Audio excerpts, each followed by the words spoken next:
So, Katie, you want to get us started? Hey guys, I hope thank you so much for joining us this morning. We are thrilled to be able to share this information with you all. We did this presentation 2 weeks ago for the Greater Hall Chamber of Commerce for their marketing seminar that they host each year in January. So I'm glad that we're able to present some of this information to you all as well, and we'll look forward to diving in. So, Forum Communications, I think most of you may know who we are, but are a strategic marketing firm here in Gainesville, Georgia. Um, and our mission is to help companies find their voice in a crowded marketplace. And of course, there's different things that set us apart, but for almost 14 years, we've been working with clients and groups here in the Gainesville and North Georgia community. We have clients in 12 different states, 400 unique clients, 40 different industries. So we can bring all of this knowledge from a variety of sectors and a variety of experiences, and trying to keep up with Google and AI and all of the things that we're trying to fight the good fight for our clients each and every day. We wanted to be able to share with you all today. 70% of our clients are within about an hour drive of Gainesville.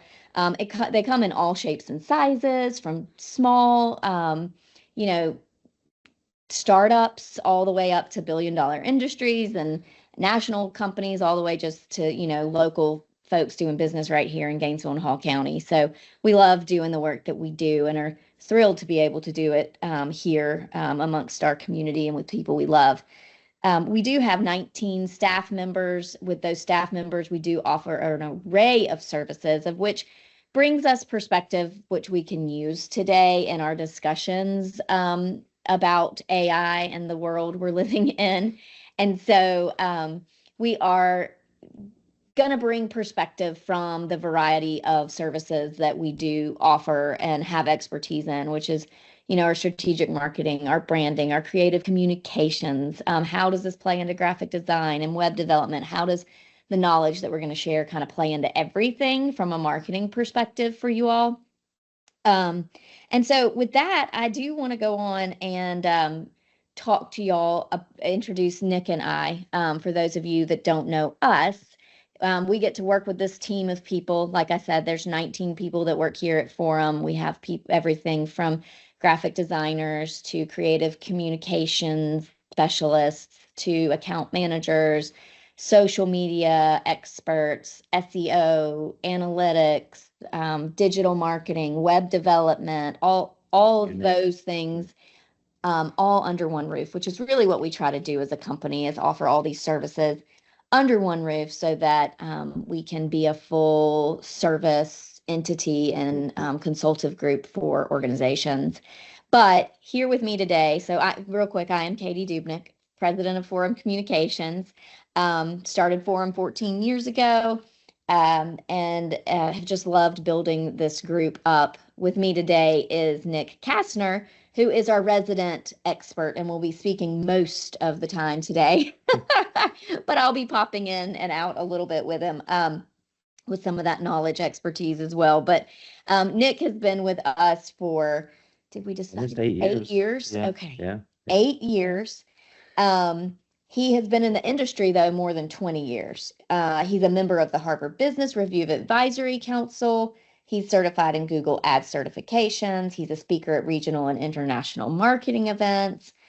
He's on the UNG advisory board, an adjunct UNG professor, and it goes on and on and on. But most importantly, I like to say he's husband to Brandy and father to Lorelei and Grace. So, we all wear all the hats. And so I'm going to go on and turn it over to Nick to get us going. Yeah. So today we're going to talk about how brands stay authentic in an AI world. And so a lot of what we're going to talk about is where AI is today and the things that have happened over the past 18 months. And then a little bit about how we actually stay authentic in this sort of wild space that we're in from an AI perspective. So we're going to start, let's talk about AI trends and capabilities.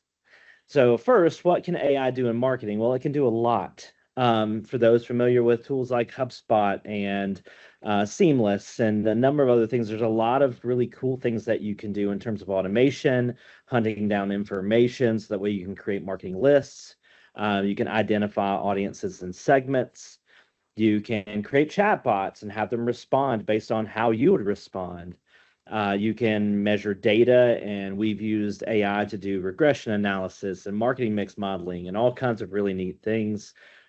You can use it for content creation, and you can use it for data insights. And so we recently did a study for a client where I used AI and had it do brand fragmentation indexing, which I'm sure some of you are like, I have no idea what that is. But basically, what it did was we interviewed a bunch of their staff members, and it said how many of them understood who they were and how many weren't. And so, or how many didn't. And that clarity really helps an organization do a better job of managing their brand. Other things that we hear in market is it better than humans? So if you're familiar with Terminator, if you watch that movie, you would think obviously it is a massive threat, but is it better than humans? No. There's a lot of authenticity that you get with humans, and there's things that we can do from an emotional standpoint and an emotional intelligence standpoint that AI cannot do. One good example is this is a graphic from the Queensland Symphony Orchestra, and they wanted to use AI to show how you could have a different date night at the symphony. But one, the artists are never sitting behind you; they're always in front of you. And the other thing with this particular graphic is how many fingers do they have? A bunch, right? So it doesn't always get some of those finite details right. The other thing is you've seen it in advertising. There's a very popular progressive ad right now that features animals driving. That was done with AI. The Coca-Cola Christmas ads were done using AI this past year. The great story about the Coca-Cola ads this year is there were 5 AI specialists that created 70,000 different video clips, and it took over 100 staff members at Coca-Cola to make decisions to put together a 30-second spot. That's not efficiency, right? We talk about marketing efficiency. That's not really efficient. Now, there are things they did with those ads you cannot do in video form because it would have taken you forever and probably a lot more money. However, it also is a negative expression in that how much time it actually did take to put all this together. So they did things you couldn't possibly do, but it also, it took a lot of effort to put together. The other thing we're seeing is in 2026, AI is becoming commoditized. And so with commodity means everyone has it. And so it's not going to be AI for a bit of time, just like any new technology. Not everyone has access to it. Well, everyone now does. And so the way people will use AI is going to make things seem more inauthentic than ever. And so trying to find a way to be authentic is the key. It's also not going to be agents anymore. It's workflow. And so last year you heard a lot of language around agentic AI and what an agent can do, and it can function like a staff member, and it can do all these things. Where now the discussion is not what those individual tools can do, but how you incorporate those things in your workflow to make it work for you. And so it's more about leveraging the technology than anything. Next, it's accessible. And one of the interesting things that we're seeing is that it's becoming more accessible to everyone. I have a friend of mine who called me last week and said, "Hey, I'm starting an agency." And I was like, "What? You've never worked in an agency?" And he said, "Have you used Google Anti-Gravity?" And I'm familiar with anti-gravity. Most of you may not be, but Google Anti-Gravity allows you to tell this AI chatbot or this AI tool, "Hey, I want to build a website. Here's the design of the website." And it actually writes all the code. And it's sort of mind-blowing from a technology perspective because that's a lot of capability, but there are also elements to that it doesn't understand. And so when he said, "Hey, I started an agency, I built a website in 4 hours using Google Anti-Gravity," I said, "Congratulations. Does it do all these things?" And he said, "I think so, but I don't know how to read the code, so I'm not sure." So it makes technology more accessible, but you still need an expert to understand, is it doing the things the right way? And then another thing that we know that's coming are ads. So ads are coming to ChatGPT and Google AI Overview and all of those things. We've heard a lot of buzz about that, and so that's something that you will see in 2026 because they have to make money on these really incredible platforms. Next, physical agents. One of the things that we are hearing is that, and we've already seen, if you've ever been into an Amazon warehouse, they actually use AI and robots to sort packages. We're going to see more of that. And one of the things that is being discussed right now is it possible to take an existing device and put AI in it? And so can we take some of the things that we have, whether it be a vacuum cleaner or, insert any item you have in your household, a refrigerator that is internet enabled? Is it possible to insert AI in another update to allow it to do things it's never done before? And so the answer is yes. And I think those are things you're going to see over the near term. One things you also heard that was announced earlier this year was that Tesla is actually going to be manufacturing, they're going to continue manufacturing cars, but Elon Musk has an interest in making 1 million human-like robots. And so they may make fewer cars to make more robots, which will be interesting. So, as far as trends in the marketplace, we also know that consumers today are more anxious than ever. So 2026 is the year of the anxious, and part of it is because of the political and economic climate. There's a lot of unknown, and every day is different. And what we also know from a data standpoint is that consumer behavior is different. Individuals that are under the age of 35 may never own a home because what we're hearing is that they may choose to rent or otherwise, so that way they can spend more time on experiences. And so rather than go save for a house, why not save for a really big vacation? And that strategically is going to change our economy and the way that people behave. But part of that's because you don't know about what's going to happen tomorrow, so why not spend the money today? So in our research last summer, we did a research study called Leaving Vanity Behind. That white paper is on our website at formspeaks.com. If you want to download it, feel free. But what we did is we took and looked at data before AI Overview was launched from Google. So Google's AI Overview is that new response you get that just gives you the answer rather than you digging for it. So what happened before that and what happened after that and how user behavior changed? And so what we know is in that 2024, Google was used 373 times more than ChatGPT. So while ChatGPT is becoming a very popular tool, it's not used more than Google, it's used differently than Google. And so Google is still the primary tool for primary search. If you're looking for something or to go somewhere or to do something, Google is the place to do that. ChatGPT, on the other hand, is more of a responsive tool where it's going to give you information.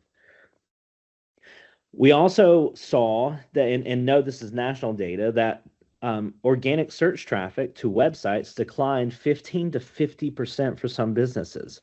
So for organizations that have leaned heavily in SEO has changed. And so now rather than trying to get the ranking all the time, sometimes you're just trying to get the mention in the large language model and AI over your ChatGPT.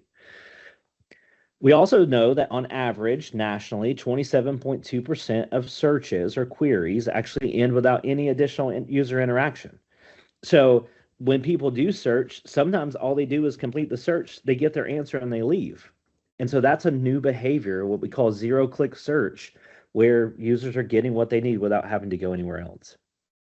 So what is happening? Platforms are favoring native content over sending people to your website. They want people to stay.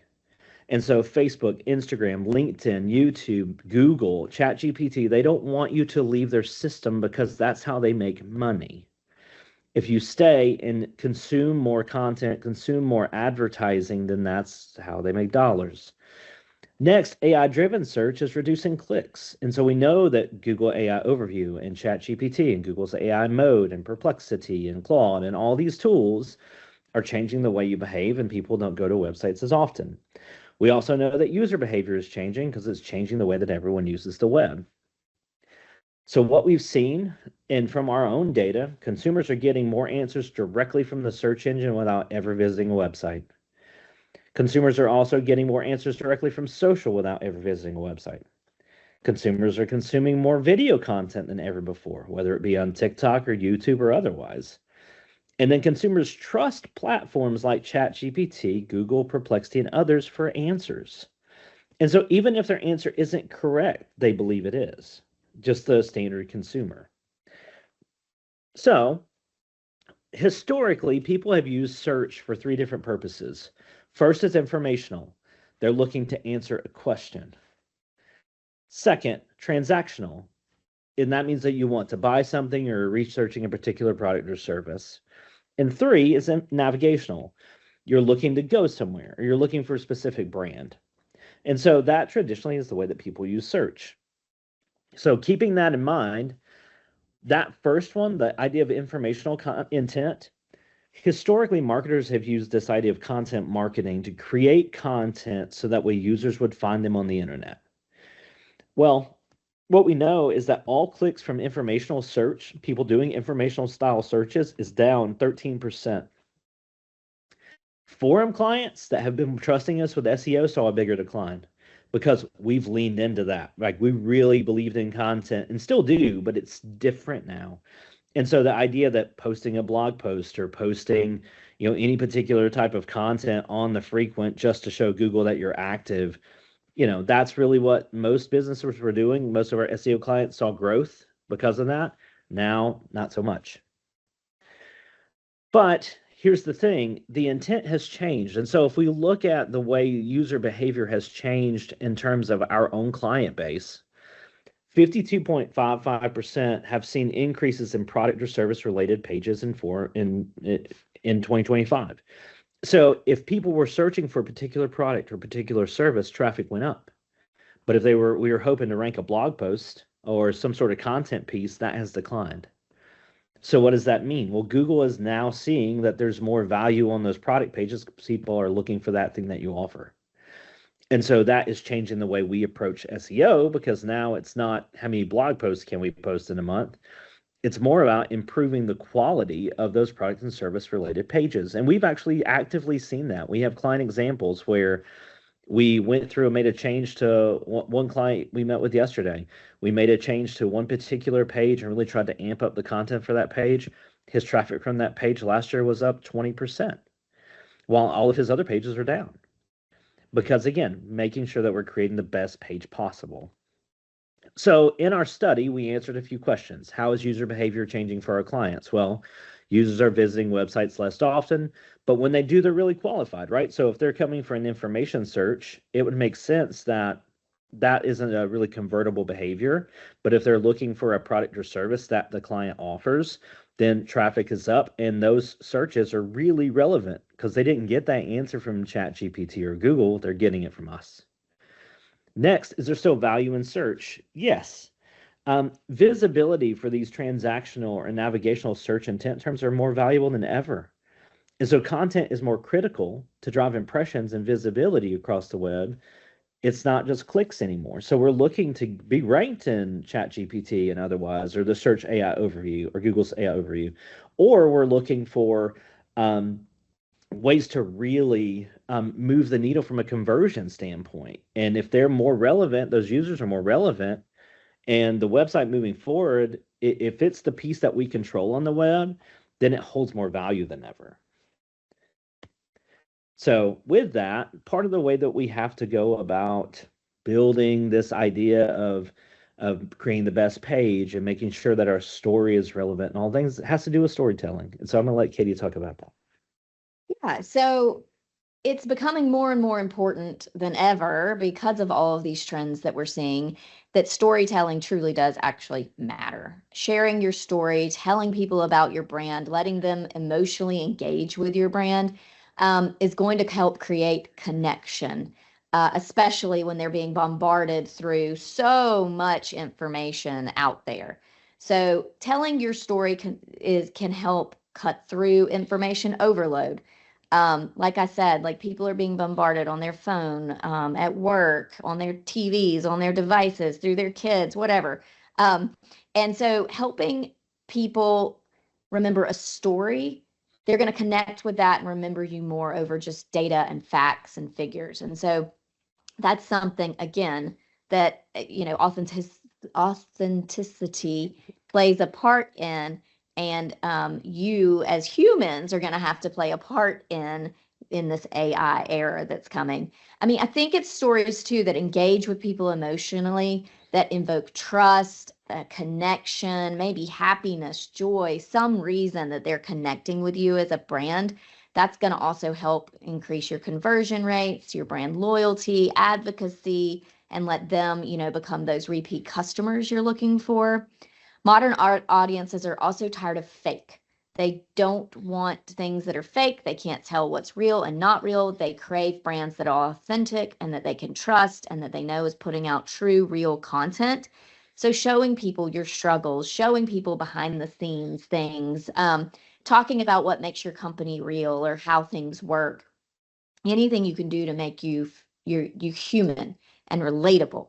That's where storytelling also comes through. It can also preserve corporate history. If you're an organization that's been around for a long time, or even not, Forum's only been here 14 years, but there's companies and folks, decades and centuries in business, and you can't AI that. So the more that you can help people understand that mission, help people understand your corporate history, it's just going to build trust and help them behind the scenes just continue to build on who you are and why they want to do business with you. So storytelling not only matters, but it also matters across mediums. So consistency is key. We want to keep reinforcing that brand recognition at every place they see you. I still don't think it's dead. It might even be more because we're also ADD these days. But it takes 7+ times to retain a marketing message. And I might argue even more in this day and age with so much being thrown at us. But that consistency helps people feel like you're reliable. It helps people strengthen that emotional connection that they're already connecting with through your storytelling. And it increases that retention. We tell clients often, like, I know you might be tired of this campaign or whatever it is, but I promise the people that don't see it every day, there's almost a familiarity, there's a comfort, oh, I know what that is. And so changing it up appropriately is important, but maybe not just when you're tired of it, because your audience probably is not. So I do think that consistency, it turns messages into meaning. It helps people not just hear you, but like really understand you and really remember you and believe you. And that's gonna, take you far. Yeah. When I was at Gainesville Bacon Trust years ago, we left the same billboard campaign out for years. And we would have people on staff be like, "Can you please take the billboard down? That's an older photo of me." And we were like, "No, we cannot." Sorry. And we saw brand awareness increase every year until we reached 95% awareness in the market. And then we were like, "Yes, we'll change it now." So, yeah. Yeah, exactly. Exactly. Okay. So Back to you. yeah, so with that, we know that short form video is the way to go. So vertical content, as much as our video partners hate vertical content, that is the reality that we are in, and so that is a major thing that we're seeing in a way to be authentic. We are seeing people create AI twins, and so they will twin themselves using technology and create content that way. But users are starting to pay attention and can see through it. I know I can immediately tell when something is AI and when it's not. And so creating authentic content creates a lot of value in short form. Also, search is evolving. And so things that we know are changing, even localized search is evolving. So even if your business isn't local, managing your Google business profile is important. Getting reviews is important. Those things show that you're a real business, and it also gets past this idea of being inauthentic, because it's hard to be inauthentic when you're getting real reviews from consumers about your services. And so even if you're a national business, then trying to use reviews in a different way. Those could be through tools like Clutch if you're a service-based business, or even still through Google Business Profile, Facebook, others, because reviews provide truth. And then localize everything. So one thing that we've learned is that even because of the way everything's done from a technology standpoint now, Even video, when it's created, being in the location or having your phone physically in the location when things are happening matters, because Google now understands there are code snippets attached to video content and photos and all of these kind of schema elements that show where you're at. And so if you're in New York City and you're trying to post about something that happened in Atlanta, then Google's going to know that you weren't in Atlanta when you posted it. And so trying to make sure that you're localizing everything that you do provides more value. And then again, authenticity, like we've said, trying to find ways to be authentic and really trying to make sure that we are creating voices and messages that feel real. And so, real customer stories, real interviews, even trying to activate on influencer marketing as a business can be really effective if it's real. So, and to answer the question, well, maybe they don't know I'm using AI. Oh, they do. I mean, there are things that you can see, right? There are artifacts. Even in the best AI, there are artifacts, and it takes really good digital artists to clean that up. So, I would say that there are times where you can use AI very cleverly and very carefully, but there are also times where it's very obvious that it is AI. We had actually a social post we were working with for a client, and one of our teammates was really struggling to write the copy, and so they had ChatGPT write an example of it, and they sent that to me for editing. And I immediately said, "Chat wrote this, right?" And he said, "Yes," because I could see right through it. Like there's a way that it writes, right? So you have to really make sure that you are trying to figure out a way that the entire world does not become ChatGPT content, right? We need to be real. So, an example that we actually did for a client is we work with Jaymore Farms, and this year's corn maze at Jaymore Farms was Sesame Street themed. And so we needed to figure out a way to use AI in a funny way. And they had this license with Sesame Street to do some creative work. And so we're like, why don't we just see if Chat or Google VO3 can create some content for us? And so we had Google VO3 create this video with Cookie Monster walking through a corn maze. We also had one with Cookie Monster walking through um, with a flashlight through the maze. And it's obvious it's not Cookie Monster, but it's AI driven, and that's fine. It's okay to be AI in that case. So with that, Katie, do you want to talk about building a voice? Yes, I can jump in here. So, as we were saying before, kind of connecting back over to from storytelling, building that voice is going to be very important. And identifying who you're speaking to becomes incredibly important as well. You can't speak to everyone. And if you try to, you're going to weaken your message. So, really honing in on who is this target that you're building your voice around, and what are we trying to do. So, some ways that we work in building voice. Well, is that Oh, you keep going. Yeah, and you want me to keep so going? yeah. So the question is, we had this have this clip from Alice in Wonderland, just asking the question. Remember, if you've seen this movie, you know, who are you, right? So,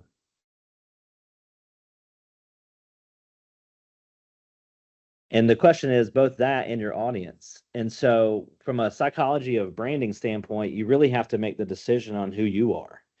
And so, if you know who your consumer is and you know who you are as an organization, then it helps with messaging a whole lot. And so, this idea of what we use brand archetyping, which is some research done in the late 90s, but we exercise against that in how we develop brand messaging.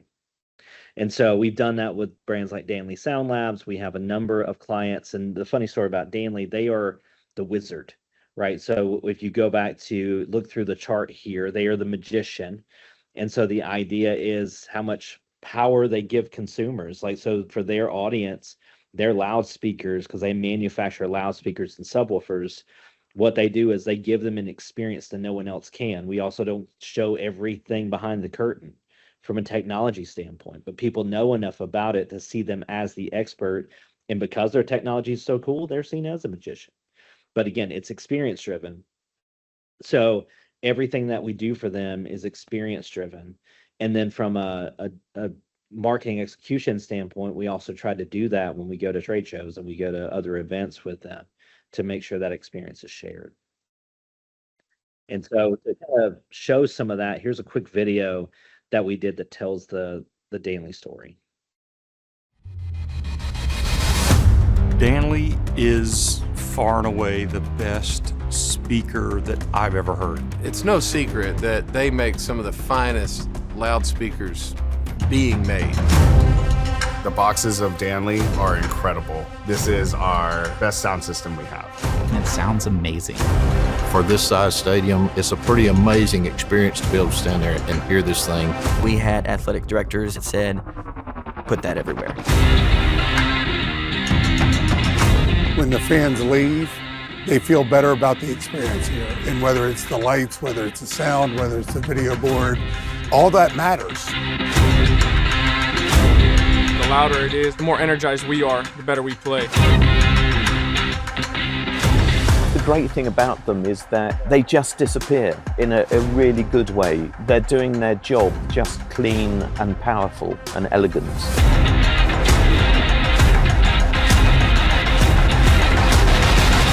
Standing in front of Danley speakers, you know it. You can feel it, not just hear it. I think people misunderstand when they walk into spaces and not realize how sound, music, and lighting play a key role in how you feel. For us, it's a 12th man. When the crowd's engaged, that's hard on the other team. Whether it's a 100,000 seat stadium, whether it's a small 708 seat theater, they have the right system and the right people to help you through that process. We never knew that this space could sound this clear, could sound this clean. And it's been a no-brainer hearing the quality of the sound. Knowing that our work at Allen Heath is going into loudspeakers with quality as Danley, it's kind of like a match made in heaven. I think they did a really good job of doing what was right for East Carolina University. It's not just the technology, it's the people and the experience. At Worldwide Stages, we're all about the experience. If the experience is something you value, then Danley is very easy to come away thinking, wow. It's changed the game in many ways for the fans and for the players.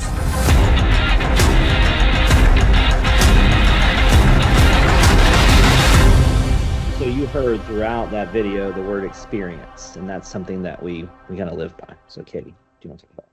So it is important to know your customers. As Nick said, obviously you've got to know your voice, you've got to identify who you are, then you got to be consistent in that voice, then you need to know your customers, and you don't want to speak to everyone. You truly will weaken your message if you do. So really figuring out who is my customer, what's relevant to them, what do they care about, where are they consuming media? You know, it'll not only help with your ROI, because you will be able to drive decisions like, oh, well, I don't need to place an ad in, X publication because my clients are never there. I need to be on social media.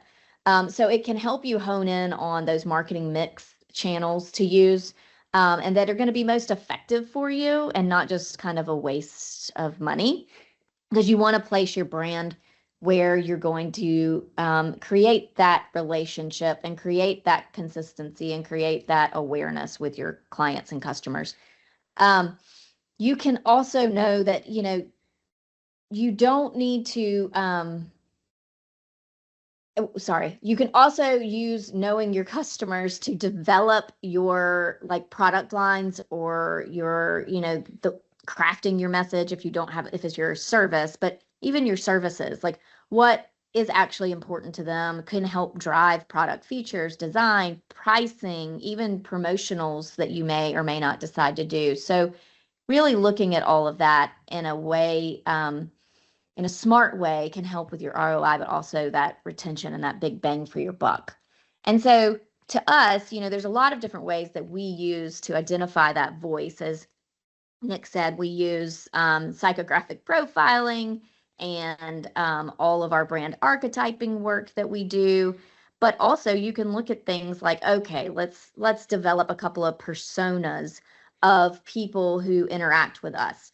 And if we kind of develop not only okay, this is John, and John likes cars, and John drives all the time, and he listens to his radio, and he really likes NASCAR. I don't know, whatever the profile is. But if you can kind of dig in and think about, okay, that's one group. Then we also have Sue, who's a sales associate for a major company, and here's what she's thinking about.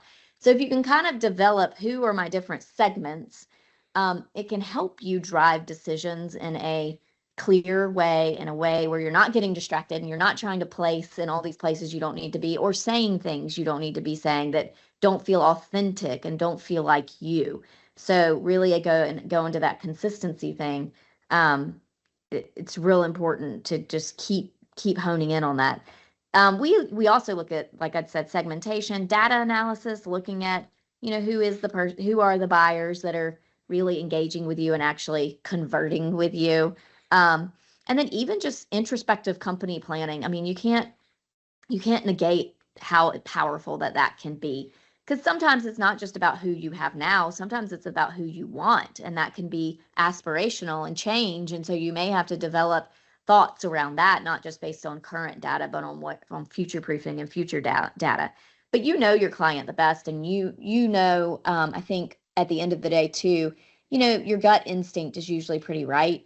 If it doesn't feel right for your audience, if it doesn't feel right for your brand, you probably shouldn't be doing it. The other thing that I want to say is, you don't want to fit in with everyone. That's not the goal here.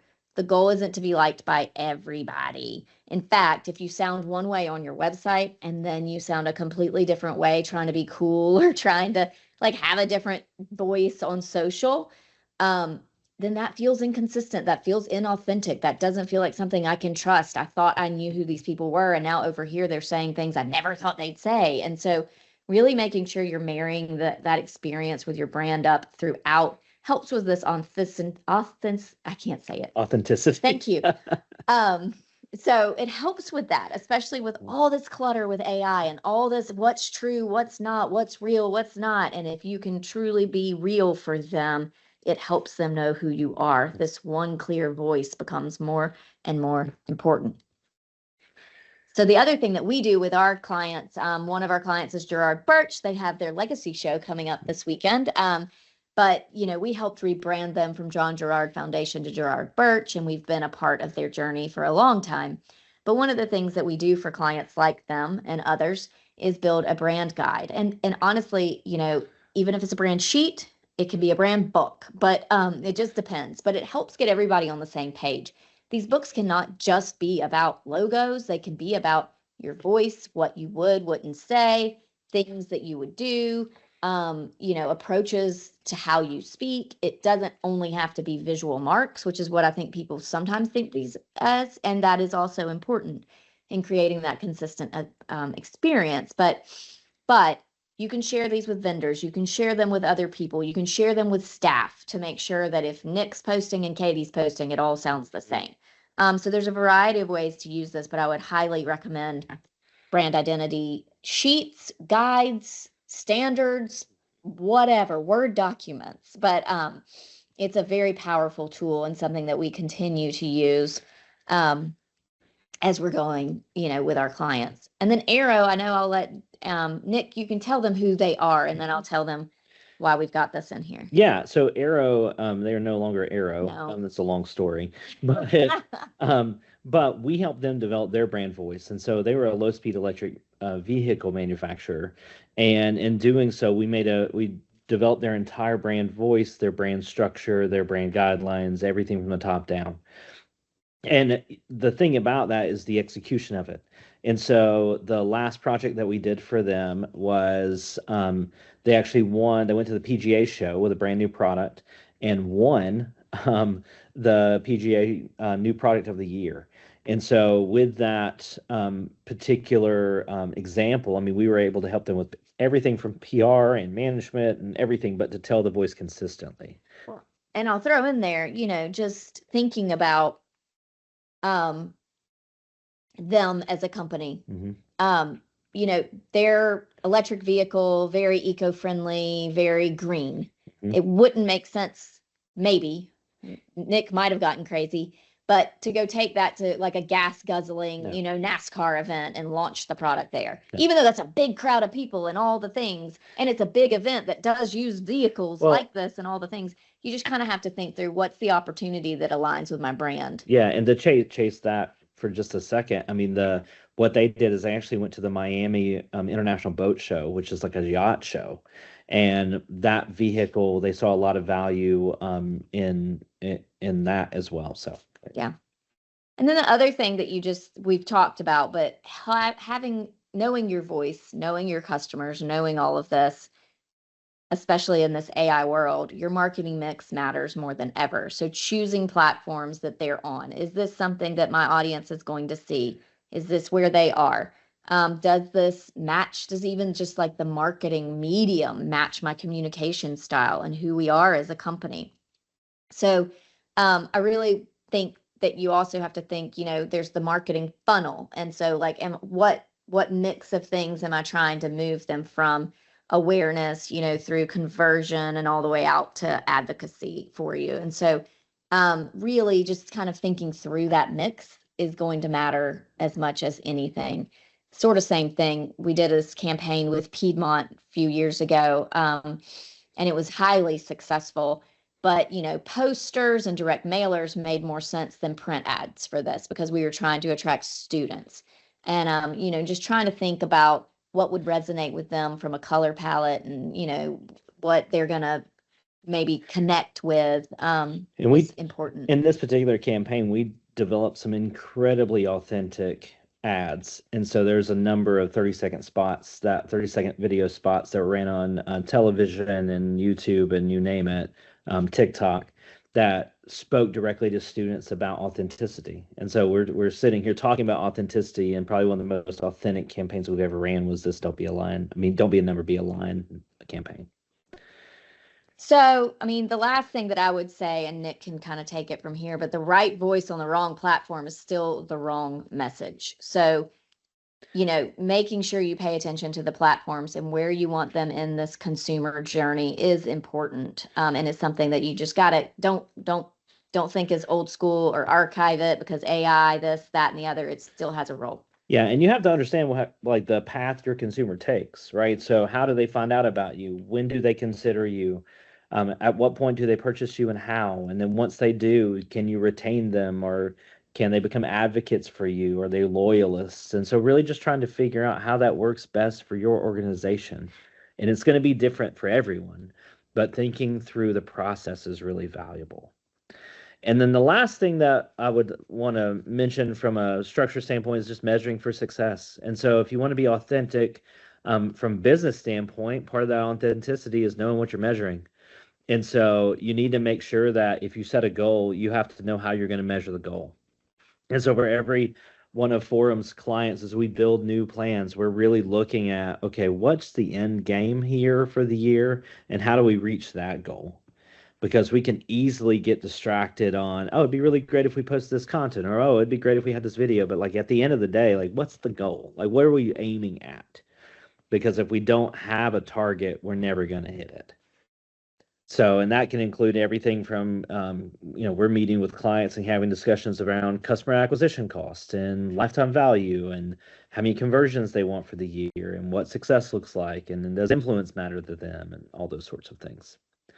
And then sort of the last mention here is the real thing is that AI doesn't know you like you know you. And so, yes, you can train ChatGPT and these models to do things for you and write for you and help you and all of these things. But it's really difficult if you don't know who you are. And if you do know who you are, then making sure that everything you do feels like your brand. And it doesn't matter what type of organization you are. If you're a real estate agent to an international manufacturer, it doesn't matter. You still have to make sure that you have a clear message that is easily communicated, that provides value to the end user and to the company. So with that, I'm going to stop sharing my screen for a second and allow for Q&A. I know some of you may have questions. And so if you want to put any questions you have in the Q&A section of the chat here, we're happy to answer any questions you might have.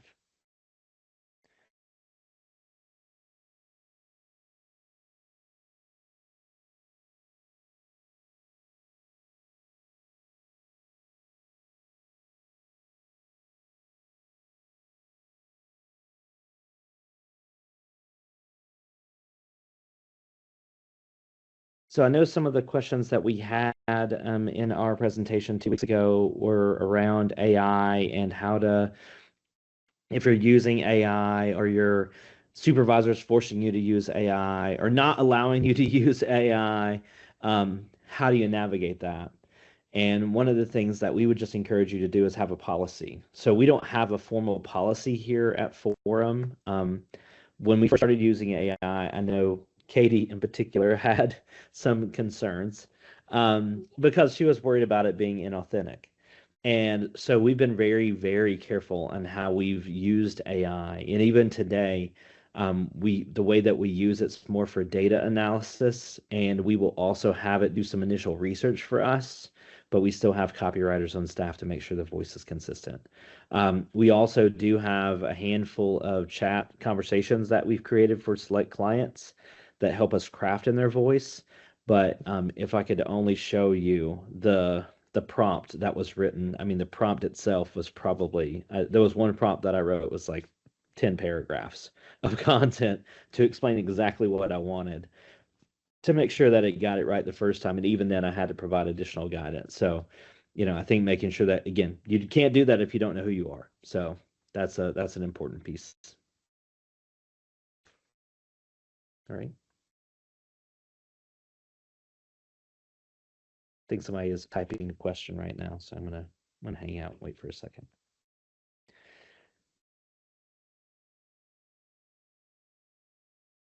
There were also some questions while we're waiting on that about usage. If Yeah. AI creates something for you, Oh yeah. usage legalities and rights and particulars. So you might want to jump on that while he's typing. Yeah. So one of the other things too that people would ask is if, we had ChatGPT design a logo for us, can we use it? And of course you can use it, but the thing is ownership depends on the type of account that you have. And one thing in particular that we see is customers come to us with Canva graphics or tools built in Canva or logos built in Canva and ask if they can use those. And one of the things that you have to be really careful with Canva is the logo templates that are available in Canva you can never own. And so if you use Canva to develop a logo for you or an icon for you, you will never own that because Canva owns it. And so if you're looking to eventually trademark or grow your brand, you just can't. So question from Phil. I was under the impression that we could train AI to speak in our voice. For instance, one time I asked Chat to edit a piece I'd written. It used passive voice, which I don't like. From now on, I've told it not to. Is there a way other than constant editing to ensure my voice comes through? So yes, I mean, you can continue to train the model and eventually it especially if you leave it in the same, if you're using ChatGPT, you leave it in the same chat conversation because you're teaching the model to work it within that chat conversation. But what I would also be very careful with is you can have it do things for you, but there has to be some element of editing and always should be. Now, will there be a day, and I actually think it's this year, that a lot of brands will just let chat write all of their content? And I think, yes, I think that day is today. I think that's going to happen. But the challenge is going to be once users understand how, because I know, because I do this every day, I can read content that's written in chat or AI, and I can tell you it's written in chat or AI. Like it does not take a lot for me to see right through it. But I would say for people that don't see that content all the time, they may not know. But I would say that there will be brands this year, and that have already started to happen, where they're letting chat do everything for them. And yes, you can train the model to write like you, but it's still artificial intelligence. Like there's still things that you can see through that you can tell it's written by AI. Early on, it was the hyphenations. Like it would use hyphens like crazy. And what sucks is I use hyphens all the time when I write. So when it started doing that, I was like, well, I guess I can't use them anymore because now chat is stolen my thunder. Everybody's going to think my stuff's AI. But I mean, that's real life. So yes, you can. And honestly, I've trained it to write like me for some things. But again, it took a lot for it to get there. And even then I have to edit it. So, Well, and I'll jump in there too, like to the point, you have to edit anything and you have to fact check it and you have to make sure it's accurate because you're at the end of the day also the industry expert, not Chatsworth. So for instance, it could pull old data. I've had many a time where I've had chat write something or start something or look at the AI overview. And if you're a savvy person who knows to verify where the information is coming from, sometimes that it's just pulling information. It doesn't necessarily know that that was from 2 years ago. Right. And so things may be different now. Innovations may be different. Recommendations, especially medical, I would not do that, but medical things may be different now. You know, we mentioned that Jay Moore is a client and chat had pulled up, I think for a local media agency that was promoting spring events. They were like, what's going on in our area for the spring? And they got a list. They published it, but it was the strawberry picking was from 2 years ago at Jay Moore, and Jay Moore had to fight and undo and unwind. Yeah, so they had So consumers. Yeah, they had consumers calling saying, "Hey, so I'm going to show up on this date for strawberry picking," and they're like, "What are you talking about?" Because they just picked up the information from chat. So Phil, always right first. I think that's a great strategy. My wife actually uses Microsoft Copilot to help her because she is very good at the finance aspect of what she does. But her writing sometimes can feel so straightforward. Like there's no warm and fuzzy in it, right? So it's very direct. And so she'll use Copilot to help warm up the tone of her content because she struggles with that, and I think that is a great use of AI, I think. And Kathy, thank you. I'm glad you got to be here.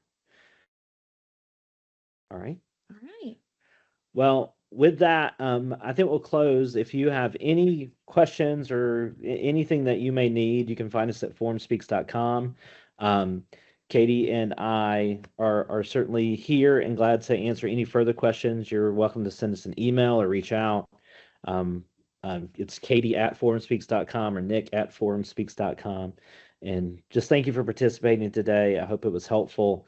And we'll also publish this webinar on our site as well, so you'll have access to it if you want to share it with anyone. All right. So thanks, guys. Thank We you sure all. appreciate you today. Thank you.